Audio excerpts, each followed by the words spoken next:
ఆద్య TV channel అందరికీ నా నమస్కారాలండి. ఈరోజు 6వ రోజు. ఈరోజు ఇంతవరకు మనము ఫస్ట్ నా ఇంట్రొడక్షన్ అయింది, తర్వాత యోగం మీద ఇంట్రొడక్షన్ అయింది, తర్వాత అష్టాంగ యోగం గురించి చెప్పాను.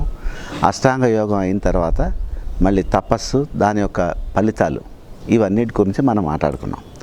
ఈరోజు కొంచెం మనం ఇవాళ నుంచి ఫిజికల్గా ఆసనాలు, ఏ ఆసనాలు చేయడం వల్ల ఏమేమి లాభాలు కలుగుతాయి, ఎలా మనం దాన్ని చేయాలి, ఎలా నేర్చుకోవాలి, నిత్య జీవితంలో దాన్ని ఎలా మనం అలవాటు చేసుకోవాలి అన్నటువంటి ఇది ఇప్పుడు నేర్పించేటువంటి ఆసనాలన్నీ అందరూ నార్మల్గా ఉన్న వాళ్ళందరూ చక్కగా చేయొచ్చండి. ఏదైనా ప్రాబ్లం ఉంది అన్నవాళ్ళు నేర్పించే ఆసనాలు అన్నీ చేయడానికి వీల్లేదు. వాళ్ళు ఒక్కసారి కన్సల్ట్ చేసుకుని, గురువులు కన్సల్ట్ చేసుకుని చేయాల్సి వస్తుంది. సో ఇప్పుడు మామూలుగా నార్మల్గా ఉన్న వ్యక్తులు ఎవరైనా దీన్ని చేయొచ్చు. ఓకేనండి. వేరే ఏదైనా సమస్య ఉండిందంటే మాత్రం ఒక్కసారి కన్సల్ట్ చేసుకుని గురువుల్ని, తర్వాత ఈ ఆసనం చేయొచ్చా చేయకూడదా అని కనుక్కొని చేయొచ్చు. ఈ విషయం గురించి నేను మీకు చెప్తాను. దాన్ని తర్వాత మీరు దాన్ని బట్టి పాటించుకుని చేసుకోవచ్చు. ఫస్ట్ మొట్టమొదట ఇవాళ మనం నేర్చుకోవాల్సినటువంటి ఆసనం ఏమి ఆసనం అంటే భుజంగాసనం అంటారండి. ఈ భుజంగాసనం మనకి ఎలా ఉపయోగపడుతుంది అన్నప్పుడు, శరీరాన్ని ఏం చేస్తుందంటే మనం రెండుగా డివైడ్ చేస్తామండి. అంటే ఈ ఒక సెంటర్గా ఈ సెంటర్ పోర్షన్ ఈ బొడ్డు ఏదైతే ఉందో, ఈ మధ్య పోర్షన్, కడుపులో కింద పొట్ట ఏదైతే ఉందో అది మధ్య పోర్షన్ అండి. దాని తర్వాత కింద ఉన్నవన్నీ ఒక భాగం, పైన ఉన్నవంతా ఒక భాగం. ఈ పైన ఉన్న భాగాన్ని మాత్రం మనం వెనక్కి విరుస్తాం బాడీని. అంటే ఒక పాము పడకెత్తి నిలబడినప్పుడు ఎలా నిలబడి ఉంటుందో అలా మనం నిలబడి ఉండేటట్టుగా దీన్ని విరుస్తాం. సో ఇలా నిలబడి ఉండేటువంటి దీని విషయం వల్ల మనకు కలిగేటటువంటి లాభాలు ఏంటో చెప్పేసి మీకు తర్వాత ఆసనం గురించి నేర్పుతానండి. ఈ భుజంగాసనం ఒకటి మీరు చేయడం వల్ల మీకు వచ్చేటువంటి లాభాలు ఏం కలుగుతాయంటే, ఈ పై భాగంలో మనకి ఒక బెండ్ ఏర్పడుతుంది వెనక. ఫస్ట్ ఏంటంటే స్పైనల్ కార్డ్. మనకి ప్రతి ఒక్క మనిషికి ఆధారం ఏంటంటే మనకి స్పైనల్ కార్డ్. అందుకే ఆ స్థలం యొక్క ఆ స్పైనల్ కార్డ్ ఎక్కడైతే స్టార్ట్ అవుతుందో దాని పేరు మూలాధారం అని అంటారు.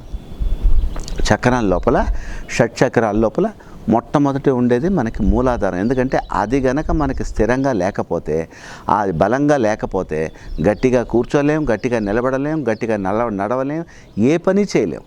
సో మనం ఇప్పుడు చేయబోయే ఆసనం ఏంటంటే నడువుని గట్టిపరుచుకుంటూ వెళ్ళేది, స్పైనల్ కార్డ్ని గట్టిపరిచేది, మూలాధార చక్రాన్ని యాక్టివేట్ చేసేది, మూలాధారాన్ని బలపరచడం.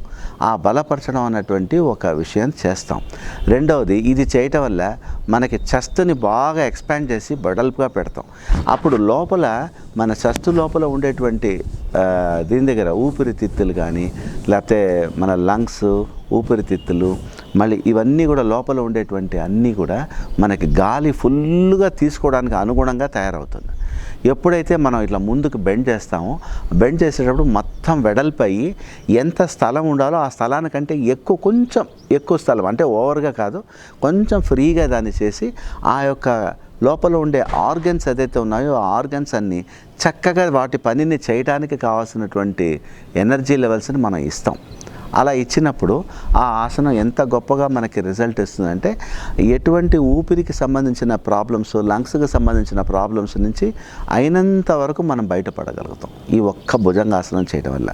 మెయిన్గా ఆస్తమా ఇది ఉన్నవాళ్ళు చేయొచ్చు. కాకపోతే ఏదైనా సరే ఎత్తుతూనే ఇప్పుడు నేను చేస్తున్నా నా లెవెల్. దీనిలో ముఖ్యమైనటువంటి ఒక విషయం ఏంటంటే స్థిరం సుఖం ఆసనం. అంటే మీ శరీరానికి ప్రతి ఒక్క మనిషి చాలా ముఖ్యంగా గుర్తుపెట్టుకోవాల్సిన విషయం ఏమిటంటే, మొట్టమొదట మీరు ఎవ్వరూ ఇంకొక మనిషితో కంపేర్ చేసుకోకూడదు. రెండవది, మీరే మీ చిన్నప్పటి వయసుతో కంపేర్ చేసుకోకూడదు. మూడవది, మీరు ఎంతవరకు మీరు ఆసనం వేయడానికి వస్తుందో, ఇప్పుడు నాకు బాగా వస్తుంది ఆసనం, ఆ లెవెల్లో వస్తుందంటే మీకు అంత రాకపోయినా ఎంతవరకు వస్తుందో, నాకు ఏం బాగా చేస్తే బెనిఫిట్ వస్తుందో, మీకు ఎంతవరకు మీరు చేస్తే మీకు మీ బాడీ అనుకరిస్తుందో అంతవరకు చేస్తేనే సేమ్ ఇంపాక్ట్స్ ఉంటాయి. ఏం తేడా ఉండదు. తర్వాత మీ బాడీ కూడా మంచిగా ఫ్లెక్సిబుల్ అయిపోయి మంచిగా దాన్ని రిసీవ్ చేసుకుని ఇంకా ఎక్కువ మీరే చేయగలుగుతారు. కానీ మొట్టమొదట మాత్రం ఇంకొక మనిషితో మీరు కంపేర్ చేసుకోకూడదు. రెండో విషయం, మీరు మీ చిన్నప్పటితో కంపేర్ చేసుకోకూడదు. మూడో విషయం, మీకు ఎంతవరకు వస్తుందో అదే అక్కడే ఉండాలి, స్థిరంగా ఉండాలి, సుఖంగా ఉండాలి.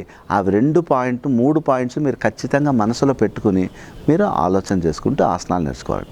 మనం దీనివల్ల వచ్చే బెనిఫిట్ విషయాలన్నీ తెలుసుకున్నాం. ఇప్పుడు మనం ఒక్కసారి ఆసనం ఎలా చేయాలి అనేది నేర్చుకోండి.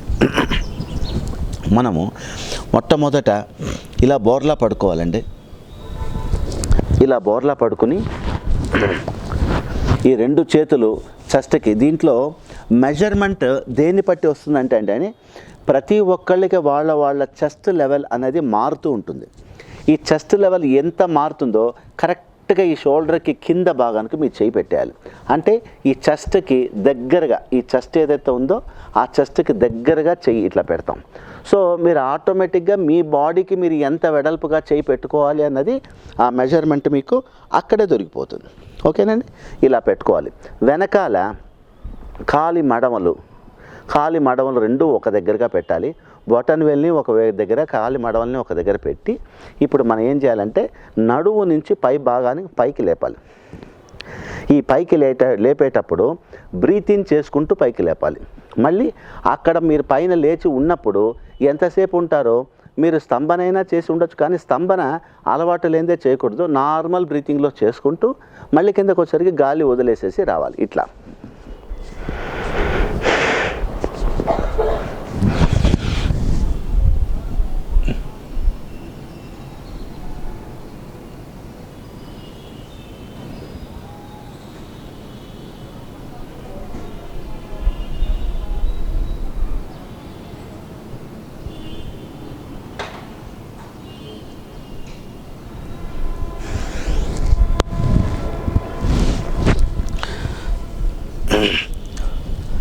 సో ఇప్పుడు మనం చేసినటువంటి ఆసనం భుజంగాసనం, అంటే ఒక పావులాగా, దీని పేరు సర్పాసనం అని కూడా అంటారు.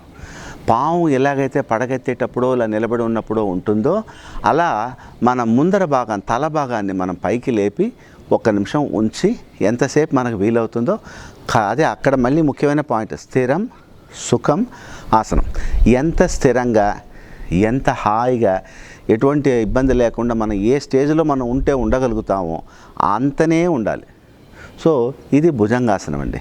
ఈ భుజంగాసనం వల్ల మీకు వచ్చే లాభాలు ఏంటో చెప్పేశాం. తర్వాత నెక్స్ట్ ఇంకొక ఆసనం, ఇది ఏమిటంటే శలభాసనం.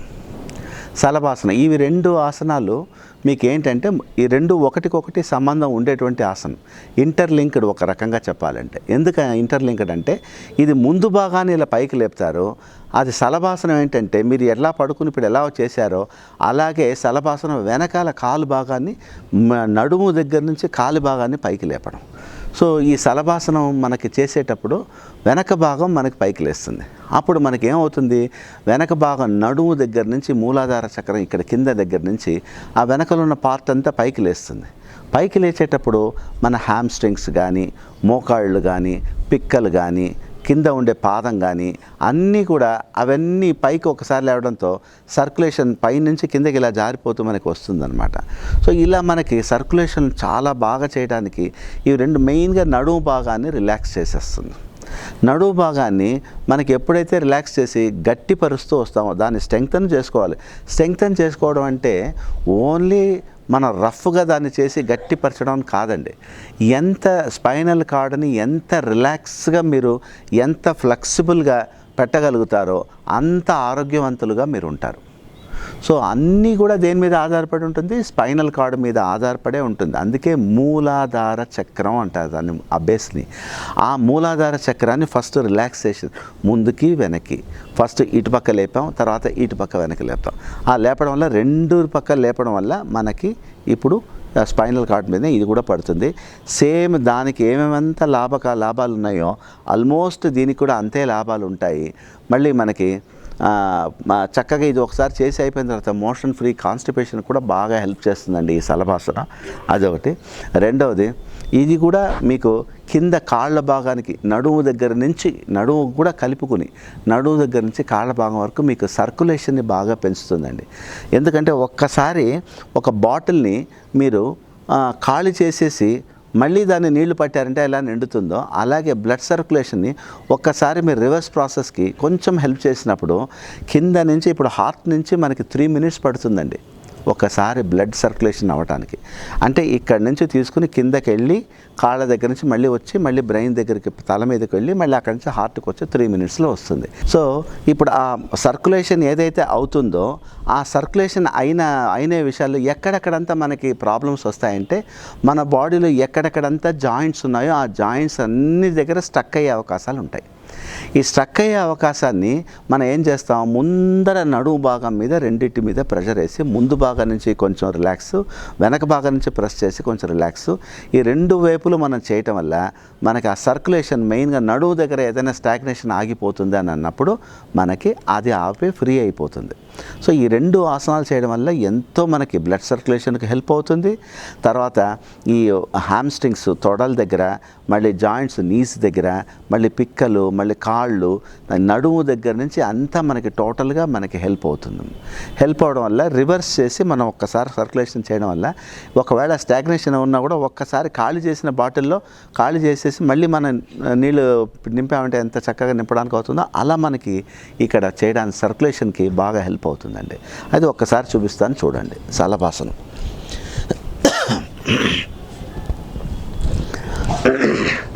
ఈ శలభాసనం భుజంగాసనం మనం ఎలా చేసామో అలాగే ఇది కూడా ఇలాగే బోర్లా పడుకుని, తర్వాత ఇది ఆది ముద్ర అంటారండి. అంటే ఈ వేలిని, బొటన్ వేలిని ఈ చిటికెన వేలు దగ్గర ఇక్కడ పెట్టుకుని శక్తి ముద్ర, ఆది ముద్ర, 2 ముద్రలు అంటారు.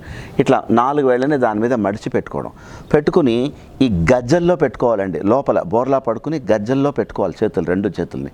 నేను చూపిస్తాను. ఆ చేయిని అలాగే పెట్టుకోవాలి, ఈ చేయిని అలాగే పెట్టుకోవాలి. చూపిస్తానండి.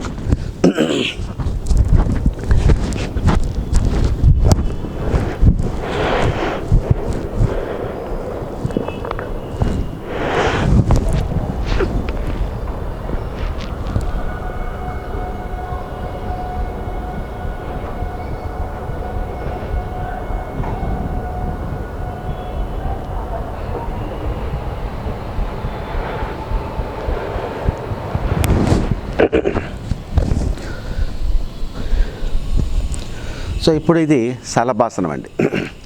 ఈ శలభాసనం ఈ ఆది ముద్ర వేసుకుని 2 గజ్జల్లోనే కింద పెట్టుకుని చేతులు బాగా స్టిఫ్గా స్ట్రైట్గా పెట్టుకుని ఈ ఛాతీ, నోరు దాన్ని నేల మీద పెట్టి దాన్ని సపోర్ట్ తీసుకుంటూ వెనక భాగాన్ని నడుము దగ్గర నుంచి వెనక భాగం కాళ్ళు, తొడలు, మోకాళ్ళు, తర్వాత పిక్కలు, పాదాలు అన్నిటినీ స్టిఫ్గా లేపాలి.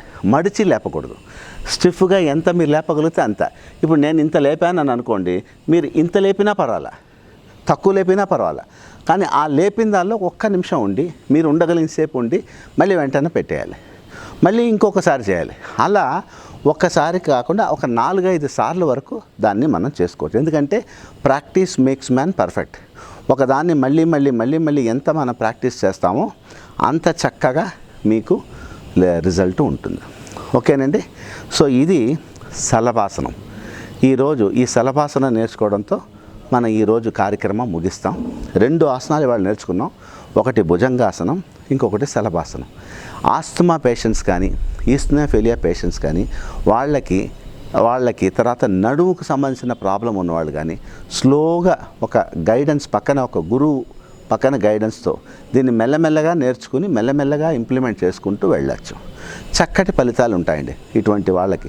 ఆ సమస్యలు ఉన్న వాళ్ళకి, నడుము ప్రాబ్లం ఉన్న వాళ్ళకి, ఆస్తమా ప్రాబ్లం ఉన్న వాళ్ళకి చక్కగా మంచి ఫలితాలు ఇది ఇస్తుంది. ఒక గురువు ముఖంగా చెప్పి చిన్నగా ఫస్ట్ స్టార్టింగ్లో మొట్టమొదట చేసేవాళ్ళు మాత్రం ఒకసారి గురుముఖంగా నేర్చుకున్న వాళ్ళు ధైర్యంగా చేయొచ్చు. కొత్తగా నేర్చుకున్న వాళ్ళు మాత్రం ఒక్కసారి పక్కన గురువు పక్కన ఉండి ఇది ఎలా చేసేటప్పుడు ఏమైనా చిన్న తప్పులు మనకు తెలియకుండా ఉన్నా దాన్ని దిద్దుకుని చేయాల్సి వస్తుంది. చేస్తే మంచి ఫలితాలు ఉంటాయి. సో మళ్ళీ మీరందరూ కూడా నా ఈ ఆద్య ఛానల్ని సబ్స్క్రైబ్ చేయాలి. సబ్స్క్రైబ్ చేస్తుంటే నేను చేస్తున్న వీడియోలు ప్రతి ఒక్క వీడియోను నేను జీవితం మొత్తానికి కావాల్సిన ప్లాన్లో మొదలుపెట్టానండి. మొట్టమొదటి నుంచి అంటే జీవితంలో మనం ఏం తెలుసుకోవాలి అన్న దగ్గర నుంచి అక్కడి నుంచి కొంచెం కొంచెంగా మన బాడీని ఇప్పుడు ఎలా తయారుగా పెట్టుకోవాలన్న విషయం గురించి ఇప్పుడు మనం చేసుకుంటూ పోతున్నాం. కొంచెంగా అన్నీ చేసుకుని మీకు మొత్తం జీవితానికి మొత్తం కావాల్సినటువంటి ప్రణాళిక ఒకటిగా మీకు ఇస్తూనే ఉంటానండి. మీరు ఎప్పుడు వాచ్ చేస్తూ ఉండండి. నమస్కారం.